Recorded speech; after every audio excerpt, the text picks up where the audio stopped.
Olá galera, tudo bem com vocês? Olha, João Batista passando por uma liturgia aqui, a liturgia dominical. Olha, eu peço perdão a vocês porque eu prometi fazer a liturgia diária todos os dias, mas não é possível por causa do meu tempo, muitas vezes até da internet, muitas vezes o tempo chove, acaba tudo, acaba a energia, acaba tudo e a gente não tem muito o que fazer. Mas eu vou tentar ficar fazendo aqui, trazer algumas liturgias, né? Essa desse domingo é muito especial, né? Eu convido vocês neste dia do Senhor a participar da Santa Missa, assim como eu vou fazer daqui a pouco, mais tarde. Não deixe passar essa graça não. E além do mais, lembre-se de que faltar a missa no domingo, para quem não tem empecilho, é pecado grave. Vamos colocar isso na mente, para a gente começar a servir ao nosso Senhor Jesus Cristo com amor, né? E também com temor. Amor porque é nosso amigo, né? Temor porque é nosso Senhor e nosso Criador, né? Olha, a liturgia de hoje, desse domingo, ela vem do capítulo 11 de São João, e vai do verso 1 ao 45. É uma liturgia muito comprida, vou falar aqui apenas 11 versículos, porque eu vou tratar sobre a questão do amigo para vocês nessa santa liturgia. Olha só, em nome do Pai, do Filho e do Espírito Santo, amém.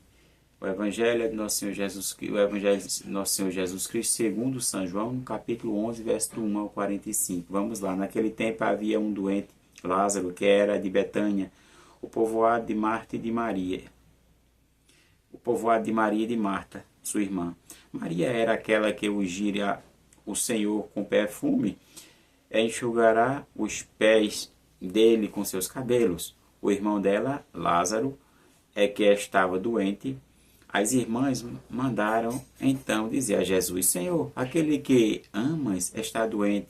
Ouvindo isto, Jesus disse: esta doença não leva à morte. Ela serve para a glória de Deus, para que o Filho de Deus seja glorificado por ela. Jesus era muito amigo, olha, amigo de Marta e de sua irmã Maria e de Lázaro. Quando ouviu que este estava doente, Jesus ficou ainda 2 dias no lugar onde se dissera-lhe: Mestre, ainda há pouco, melhor dizendo, verso 7. Então disse-lhe os discípulos: Vamos de novo à Judéia?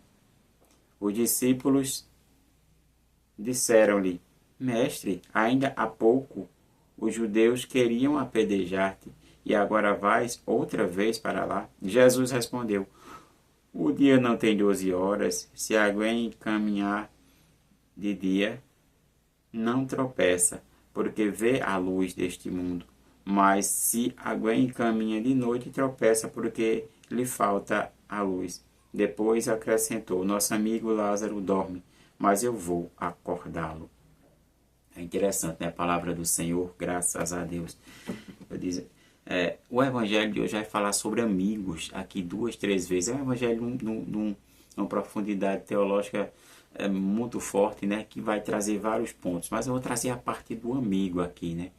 Jesus era muito amigo de Marta, de Maria e de Lázaro. É interessante que aqui Jesus se atrasa.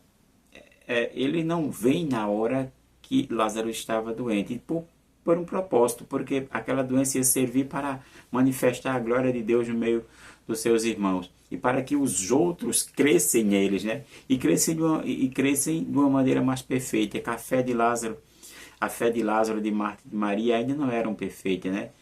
E é interessante que precisava dessa perfeição, precisavam de acreditar mais, né? Repare que eles acreditavam de uma maneira até boa, mas não numa perfeição, né? Essa perfeição vem quando a gente recebe o Espírito Santo, né?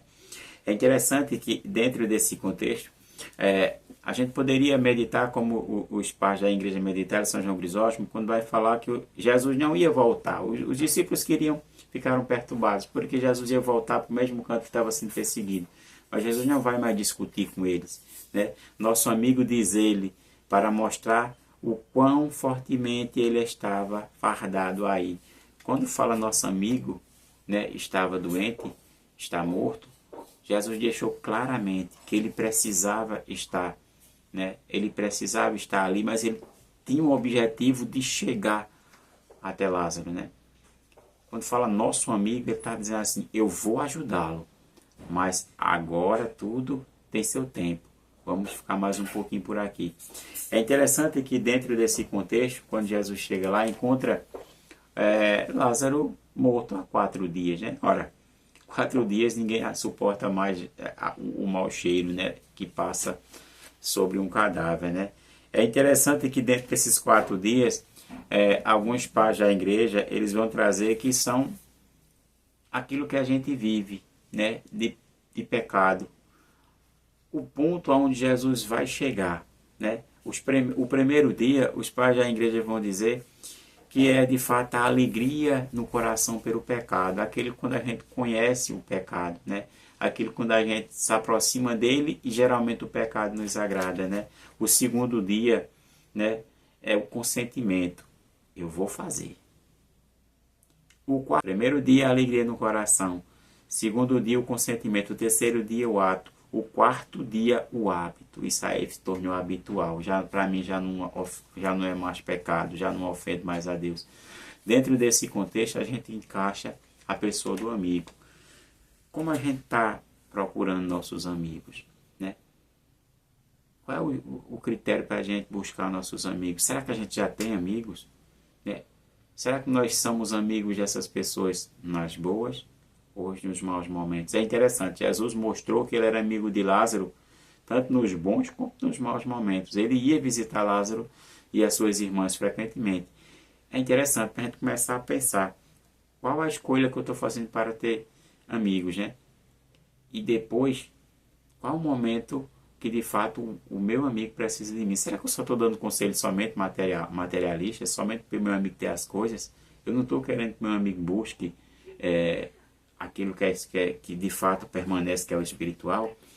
Repare que depois da ressurreição, nesse verso 44, vai dizer, né, o morto saiu atado de mãos e pés com os lençóis mortuários e o rosto coberto com um pano.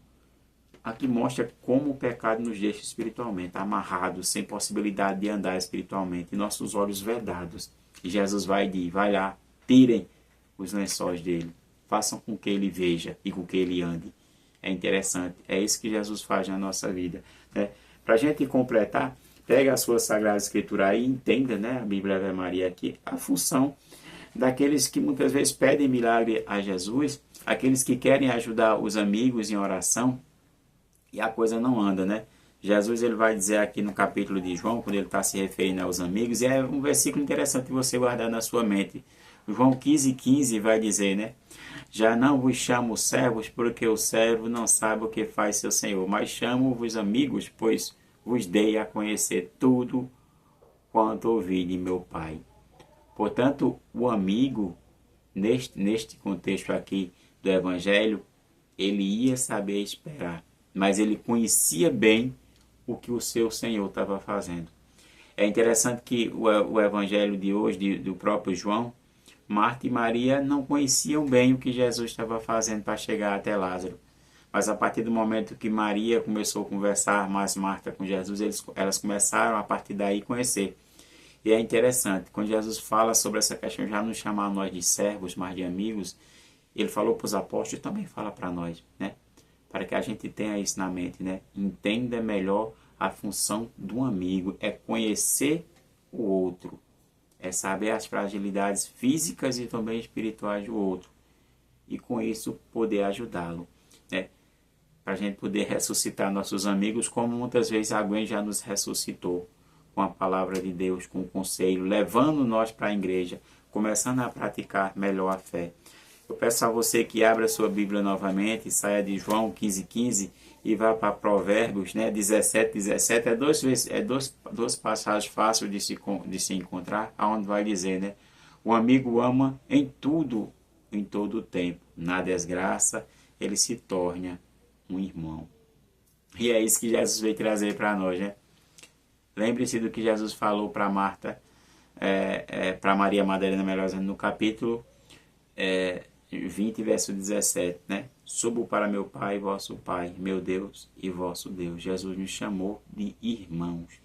A proximidade de um amigo é tanta em meio às dificuldades, que ele pode ajudar tanto o outro, que ao mesmo tempo essa amizade vai se tornar um laço como um laço do irmão de sangue, aquele que quer proteger, que quer cuidar, que quer aconselhar. Mas é preciso ter coragem.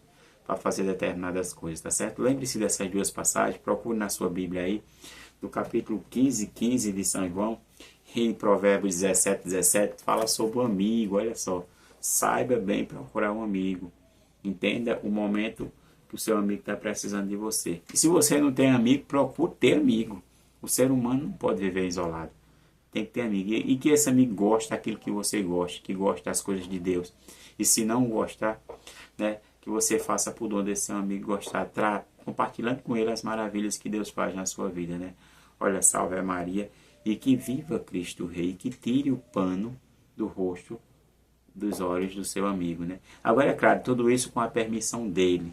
A gente sempre respeitando, posso dizer assim, as opiniões do outro, mas sempre se expressando a sua fé, trazendo a sua fé, a sua opinião para dentro, melhor dizendo, a sua fé e aquilo que você pratica para dentro dos debates que muitas vezes a gente tem com nossos amigos, debates esses que são muito proveitosos quando a gente sabe lidar com os nossos amigos, né? E que Deus abençoe o nosso dia de hoje, que Jesus, né, nos proteja e nos guarde. Amém? Compartilhar aí essa mensagem com o seu amigo, né? E se você não tem um amigo, procure ter, viu? E fique sem amigo não, pelo amor de Deus.